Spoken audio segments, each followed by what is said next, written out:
everyone, my name is Jenna, but you guys can call me Jen, and welcome back to my channel. Welcome to the second part of this video. Basically, me talking about as many books as I have. I feel like fall. The first part was books that I have read, so like actually have concrete reason why they feel like fall. This video is going to be books on my TBR that, with barely any context, feel like fall reads to me. Why? I don't know. Sometimes they just do. Sometimes they have a reason, sometimes they don't. So we're just gonna dive in. There is no categories in this one. I've literally just piled them up on my table. We're gonna talk about them one by one. So first up, The Witch's Heart by Genevieve Gornichek. I always give last names like French twists. This feels like fall to me. 1, witches. 2, has orange on the cover, and it's a like Norse retelling, and I've heard it pitched as like Circe, but for Norse folk. So literally all I know about this book, but yeah, this is why this one feels like fall for me. The next one, vaguely connected, 1,000 Ships by Natalie Haynes. This is a retelling, I believe, of the Trojan War, which I don't know what it is about Greek retellings, but like Circe and the Song of Achilles and all that feel like vaguely fall, though neither of those actually feel like fall to me because I didn't feature them in the other video. They feel more like Heart of Summer books. But these like mythology retellings feel like fall to me. I don't know why. They just do, but this is a retelling of the Trojan War. And I think it focuses, this one specifically I think focuses on the women. Yes, it's powerfully told from an all-female perspective in 1,000 Ships. Natalie Haynes puts the women, girls, and goddesses at the center of the story. Next, and good old Agatha Christie. I have a bunch on my shelves that I have not read. There's literally nothing else that feels more fall than an Agatha Christie novel. And this is Crooked House. I was actually watching a video by Emmy, the booktuber, recently that was her decoding Crooked House, and I got about 3/4 of the way through the video and I was like, you know what? I don't want to know who actually did it. I want to read this myself. So I stopped the video and I put this immediately like on my immediate TBR. I'm excited about this. But yeah, mysteries, how could this not feel fall? It's also like a red cover. I love it. And there's something about houses and like creepiness that feels very fall. And I think it's because of the haunted house thing. You know, the haunted house vibe and idea. Anyways, the next one on this list is actually sent to me by Penguin. So thank you, Penguin. But this is Mother Thing by Ainsley Hogarth. For a second, I couldn't read her name. Mother Thing by Ainsley Hogarth. I believe this is some sort of a like thrillery haunting situation. I know nothing about it. I've read the first couple pages just to get a vibe. The vibe already off the charts. Not for like spookiness or anything, just like the irreverent writing. So fun. This is another one that I'm gonna read this weekend because I need to get a review up for Penguin. But this essentially follows Ralph and Abby Lamb, who move in with Ralph's mother-in-law, who literally first chapter kills herself. She's dead in the basement and refusing to leave is the tagline at the top there. So I think she starts to haunt either of them in very strange ways. So I don't know, but the cover originally made me think of Frankenstein. I know that's not right, but like this vibe of a cover, I think I've seen a Frankenstein like this. So it just automatically, I was like, yeah, I want that book. I want to see how weird it is, but it feels like fall for no other reason than it looks, and it has the vibe of like a thriller, but like Frankenstein-y, just because of this photo right here. And I know that's just because of the art style, but like that's my reasoning. Okay, next one, Babel by R.F. Kuang, or Babel. I'm gonna say it different every time, but this definitely dark academia. All the girlies on TikTok are telling me that it feels like fall and is dark academia vibes, so that's why it's on this list. Babel follows Robin Swift in 1828, who was orphaned by cholera and is brought to London by the mysterious Professor Lovell. This is actually the first time I'm reading this blurb. I have no idea what this is about, but Robin trains for years in Latin, ancient Greek, and Chinese, all in preparation for the day he'll enroll in Oxford University's prestigious Royal Institute of Translation, also known as Babel. The tower and its students are the world's center for translation and, more importantly, magic. I've also heard this is like intense read, and some people say that it has almost the vibe of like a textbook, but in a good way. So dark academia, it feels like fall. Next one, big old chunky fantasy, The Sword of Kaigen by M.L. Wang. This feels like a fall fantasy for me. I don't know why. I think it might be that like the broody feeling of the cover. I think that's why, because a lot of my other big fantasies that I have on my TBR don't feel like fall books. They feel like summer reads, which is very strange because usually fantasy always hits fall for me, but this one definitely fall. I know nothing about it. I just know that it's a standalone epic fantasy that's a lot of people really like it. So Next, we have one that's kind of an obvious fall hit, and that is One of Us is Lying by Karen M. McManus. Yes, no, I have not read this yet. It's YA, and I bought it on a whim. And I know it's not gonna be like fantastic, but it's gonna be a good read when I just want a really fast Breakfast Club vibe murder mystery, you know? But yeah, murder mystery, it's these kids set in detention. I think one of them does not leave this room alive. Feels very fall because of the school setting and the mystery setting, you know. Next, literally any Robin Hobb. I don't know what it is. I think it's the classic fantasy feel. She feels like fantasy that is meant to be read in the fall time. So I haven't read many Robin Hobbs. I've literally read 1.5 in my lifetime. So this is the third of the Farseer trilogy, Assassin's Quest. And I'm holding this one up specifically because I like this cover, but it's very fun. There's also a dragon on it. So like you can't go wrong. That's why. It feels like fall to me because the Farseer book that I have read of hers is very like coming of age, slow churning classic fantasy, which is exactly what fall fantasy feels like to me. So another one. This one's a little bit more on the nose with why it feels like fall, because it's literally called Dragons of Autumn Twilight.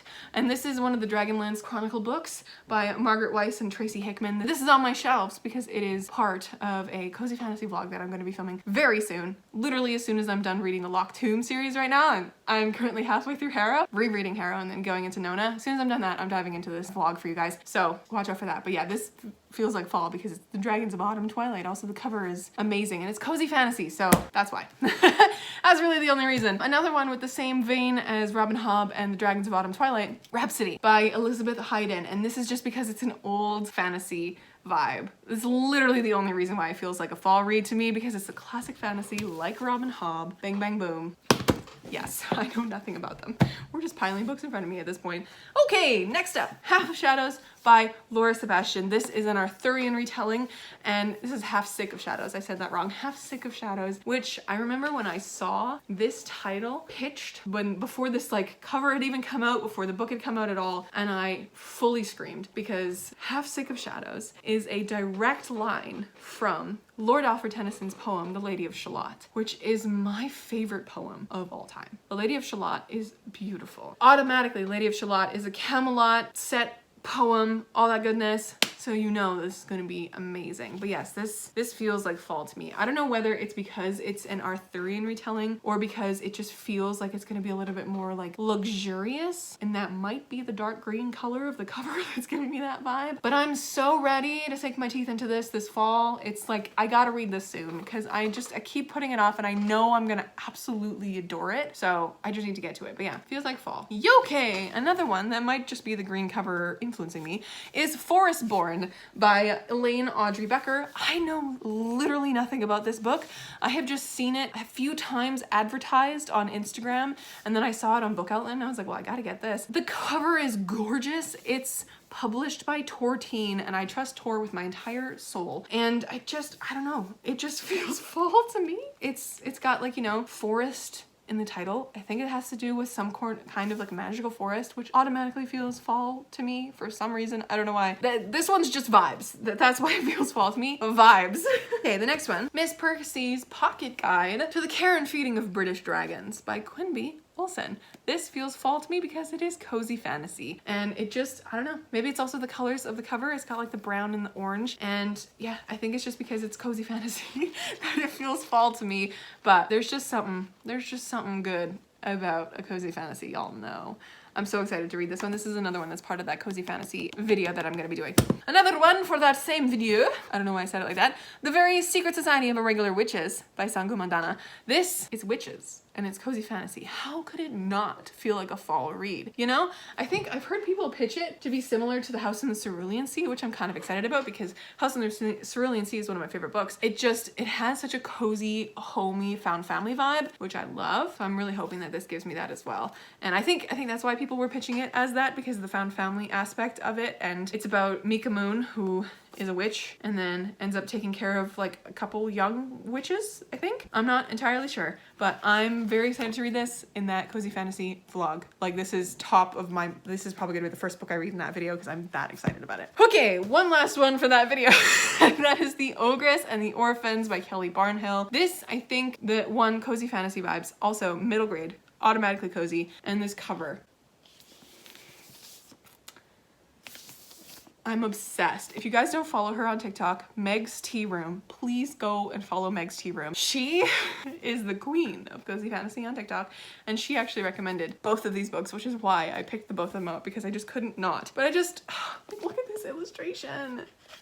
Yeah, I know nothing about these books and I'm so excited about them just because of their vibes. I don't know, vibes. Anyways, okay, 2 more. Then we're gonna call it on these just wildly, strangely, I don't know what kind of energy I'm in right now, but we're in the fall energy, my guys. The next one is The Binding by Bridget Collins. This was kindly gifted to me by Phoebe for my birthday. And I'm so in love with this book. Get ready, guys. Every time I bring this book on screen, you know what's gonna happen. You know what's gonna happen. Look at her. I'm obsessed. Obsessed. But yes, this feels like fall. 1, because of the cover. 2, because Phoebe told me that it's good to read in the fall. And like, look at that cover. Isn't that beautiful? And it's set like with like book binding in mind. Book binding and like handcrafted, and it's literary and slightly magical. I'm so ready. But that's why it feels like fall to me. And the last one on this list feels like fall because, again, like Babel, Dark Academia, The Atlas 6 by Olivia Blake. Yeah, I have yet to read this one. It's been on my shelves for a hot, sexy second, but I'm excited about it in a very wary way because I don't trust book talk. Literally just because of Dark Academia, this vibe of the cover, the end papers is literally a library. You know, feels like fall Dark Academia vibes. We love to see it. Hello friends, Editing Jenna popping in here. I was going through this video. Please excuse my state. I don't know what's happening. I noticed that I didn't mention Ordinary Monsters on this list, which is like a historical Victorian fantasy. How could I not include it on this list, right? And you can even see it in the background of the Atlas 6's clip. You could see it just sitting there like, hello, what about me? So add that one to this list too. And it feels like fall because it is like a mysterious vibe. It's Victorian fantasy and it's big chunky tome. I don't know what it is about that one, but it feels like fall as well. So pretend I also talked about that one in this video too. Anyways, my friends, those are all the books that are on my current TBR, my physical TBR, not including some library books because I do have some of those that are quite fall feeling, like The Unlikely Escape of Uriah Heep and The Clown in a Cornfield, which is my friend's book club pick for this month. Those are all the books on my physical TBR that feel like fall to me based on just vibes. So please let me know down below if I'm correct about some of these, and if you have any books on your TBR that you're excited about that feel like fall to you, because I am always here for fall books. Y'all know. I gotta run, so I will catch you in another video very soon. Stay kind and keep on reading.